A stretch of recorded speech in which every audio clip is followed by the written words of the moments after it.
Hello guys, welcome back to my channel. In this video we are going to build a contractor answering service. So let's dive into the flowchart first to give you a basic understanding how the flow will work before we are going to dive in the actual workflow. We have 4 flows. We'll start with the welcome message, then we'll have an agent step which is going to determine to which flow we should go, and it will save and gather the information. For example, if it's for the project estimate flow, the agent step will collect their name, project type, address, timing, and scope. And with this information, we are going to check in the calendar if the time is available. If yes, it's going to book it. If no, it will say someone from our team is going to contact you soon and save their information. For the quick job, we'll save the information into the CRM, and the agent step will do the same thing. Basically, it's going to collect their name, job, and see if it's urgent. Etc. The same thing with the existing customer flow. And for the emergency call, we'll detect if it's an emergency. If yes, we'll route the call to the actual person who have to handle the emergency calls. So the agent step will forward the call to someone who will handle this. So yeah, let's dive in. We'll use Voiceflow for this agent. If you're not familiar with Voiceflow allows you to create chatbots and voicebots. There will be a link in the description. If you're new with Voiceflow, you will get 1,000 bonus credits, which saves you 100 USD in platform fees. And yeah, in general, you can also build like other type of chatbots and voicebots. You can build like advanced FAQs, product recommendations, internal co-pilots, lead qualifications, and way more. It's very flexible. You can build whatever you want. You can design the flow however you want as well. So yeah, if you're new, there will be a link in the description, and yeah, make sure you use my link. It will save you some credits and money. And once you are inside Voiceflow, you will have to create a project from scratch. So let me show you how you can do that once you have signed in. So you sign in, and then on the left side you will see a menu, and you should navigate to the projects and then click on a new project and then start from scratch. I'm going to share this template as well, so you can then import my template, this workflow, into your own project organization, and you can then follow my instructions more easily. You can find the template on the website from Voiceflow or in my Skool community. So yeah, I'm going to dive into each block. So if you want to build this from scratch, you can also do that. Once you have created the project or you have imported my template, yeah, we'll start first. You will see a green button. This is a start, and the voice bot will start over there. After that, we'll have a message block, and where we will thank them and say like, hey, how can we help you? Where can you find the message block? If you go to the menu on the left side, on the talk tab, then navigate to message, you can just drop them down below and then type out however you want. If you don't want it to be like every time the same message, you can also give it multiple variants. So if you click on the AI generator, you can like generate like 1 or 3 or 5 responses. So if I click on 3, it then will give me like 3 starting messages. I can also update them, and it will like randomly choose one of them. So yeah, we'll start with a message block, and then we'll have then a listen step. So on the listen step, we are not going to capture anything actually. It will be just the last utterance. It's this default variable. We are going to save whatever they've said, and the last utterance is basically the last thing what they have said will be saved in that variables. But where can you find the last utterance? Like the listen step, if you go to listen and then capture, over there you can capture all entities, or what I've done, entire user reply. And then it is on default the last utterance, but you can also like select a variable which you want to use it later on inside this flow. So yeah, message step, the capture step with the listen. And then after the first step, we'll go to the agent step. The agent step is very flexible and dynamically. It saves me at least then a lot of message blocks and condition steps, etc. You can give it a general instruction, what it should do, for who it is working, etc. You can also give it some context. But yeah, you can give it here a general instruction, and the way I'm using this agent step is I'm telling it like, hey, you are a receptionist for Adaptive AI Contractor, and you have four exit conditions. You need to determine to which flow it should go. If you feel like, hey, it is someone who has like a quick job, some small repairs or something, it will detect that, and then it's going to capture their name, the job description, their address, and how urgent it is. For example, if it's an emergency, if they hear like, hey, we have an emergency, flooding, some dangerous stuff, it will then go to this exit condition. So we'll have four exit conditions, and the agent step is going to determine which exit condition is applicable for them. And if it's, for example, the schedule estimate, it's going to capture the project type, the address, name, timing, and scope. Same thing for existing customer. If it feels like, oh, this is an existing customer and they are talking about the project, they want some changes, for example, or whatsoever, the agent is going to ask your name or business name, your project location, and the inquiry type. Yeah, these are the exit conditions. We have mentioned it inside the general instruction, but in the exit condition, we are also telling it via the LLM description, like what this exit condition is for and when to trigger it and what it needs to save in the variables. And each of those variables will also have it a LLM description. So if you create a new variable, you can give it a description, and if you want to override it just for this agent step, you can also give it here a new description. In my case, once I created this variable, I already included a variable description. Same thing with them, the other two, and for each of those exit conditions we have a separate variable to save. Except the only exception is for the emergency exit, because we want to forward a call as soon as possible. So if they are saying like, hey, I have an emergency, we have a flooding or whatsoever, it will automatically trigger this flow and it will forward the call. Optionally, you can also give it access to the knowledge base. So if you want this agent step to also answer questions based on the knowledge base, you can also do that. So let me show you how you can add knowledge sources. So if you go to, on the left side, you will see a menu. And if you go to knowledge base, over here, you can add your data sources. And this will be used as knowledge for your chatbot. So it's not going to use random information. You can add PDF files, you can add URLs, sitemaps, or just like plain text. And the agent step is going to use that information if you have toggled this on. For buttons and cards and carousels, you can also do that and tell it like when it should use the carousel. In this case, it doesn't need to do that because it is on the phone. And last function you can use is the tools. So you can also give it access to the MCP tools from Voiceflow, and if your system software is not included, you can also use a direct API.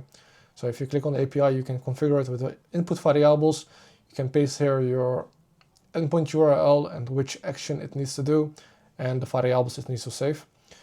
And the last step is the AI module itself. So you can decide like the newest GPT-5, but also Claude 4. You can decide whichever model works for you best.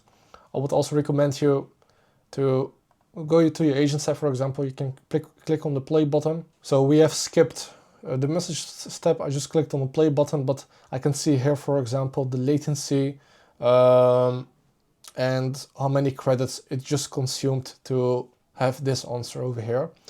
And in your case, you can decide like which AI module works best for you, which one has the fewest latency, the shortest latency, and which one doesn't consume too much credits. For the credits, you can also play with the max tokens. So the fewer max tokens you give it access to, the fewer credits it's going to use. But make sure if you want your agent step to give like a lot of answer back, like a whole block with an answer, for example, too few tokens will not be sufficient, and it probably will cut off your answer like mid in the message block. So make sure you decide what's best in your case. You can test it out. And like, for example, a GPT-5 Nano is one of the modules I'm using recently. It is cheap and it's very good. So yeah, just test out which model works best for you. And once you have done that, and everything is configured over here, you then can finish it. Make sure if you want to do this also for your clients or maybe for your own business, that you change the name and do it in your case, like a similar instruction, but what is applicable for you, which services you offer. And this is just a demo, but you can also like change the flows, the exit conditions. Okay, so let's start with the first exit condition, which is the call forward step.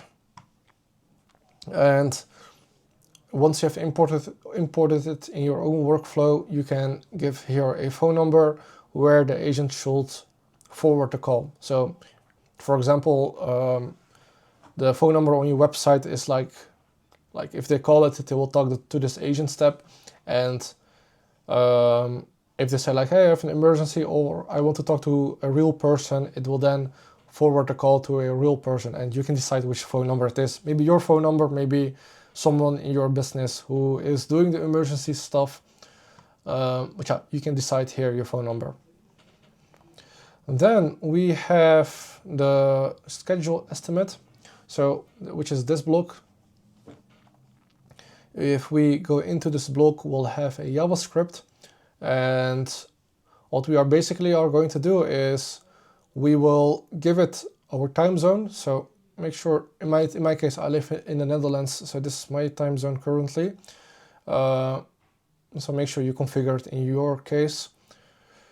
And the preferred timing. So this can be like in natural language.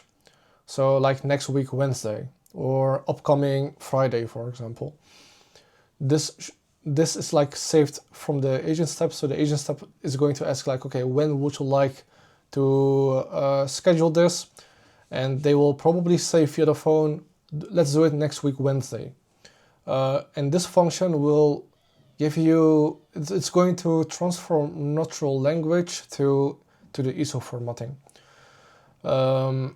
And for example, if we are missing something, like the input is too vague, like morning, later, and not a specific time, for example, it will go to this flow like, hey, could you be a bit more specific? We have here a message step. It's going to say like, hey, could you be a bit more specific? And then we'll listen to whatever they have said and used, and you can see like in this case, instead of the last utterance, we are saving it in the preferred timing.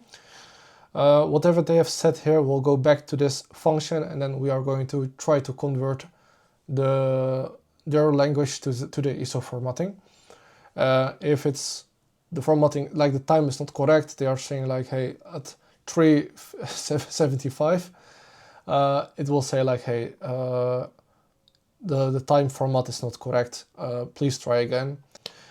Once it is successfully, we'll go to this part. We have this set variable where we are going to set the end booking time.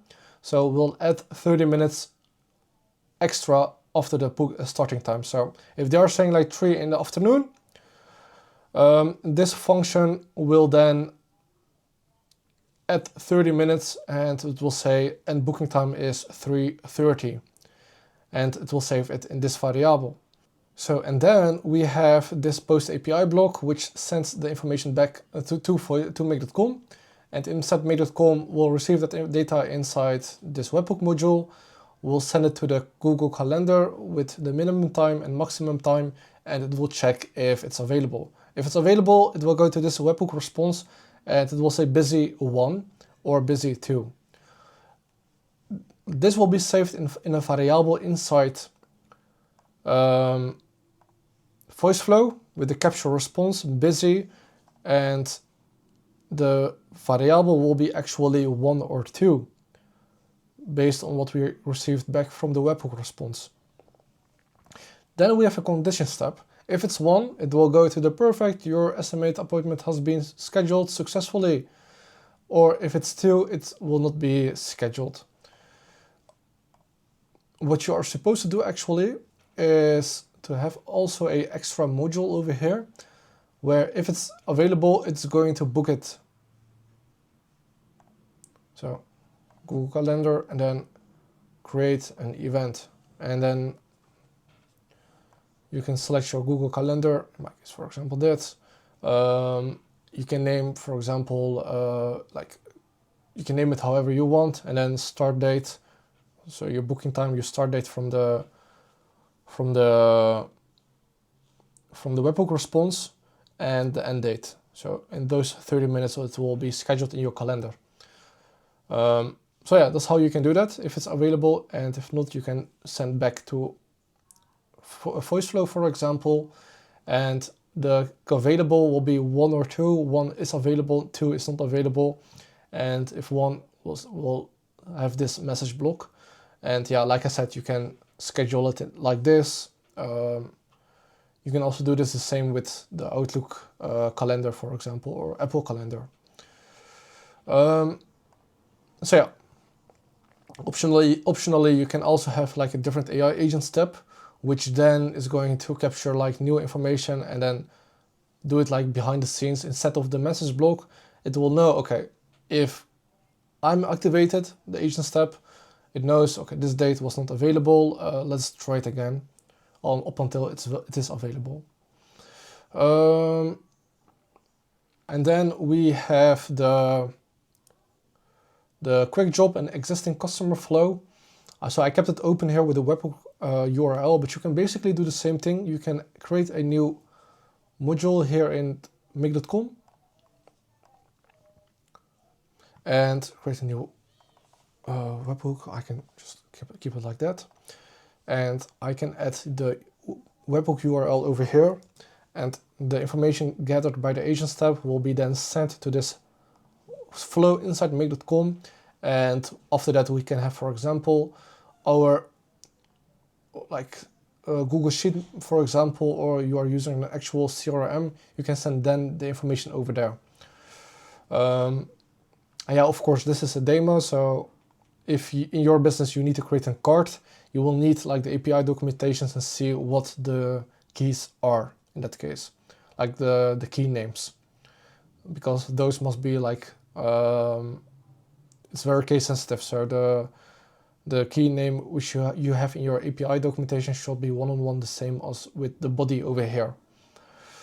Yeah, same thing with the existing customer. So the existing customer will say like, hey, my name is Abdullah, this is the job description, my address, and this is how urgent it is, and you can create, for example, a new cart in your system. But for that you will need a endpoint URL, which you can receive in your API documentations in your system you are using, and you need to use their API documentations.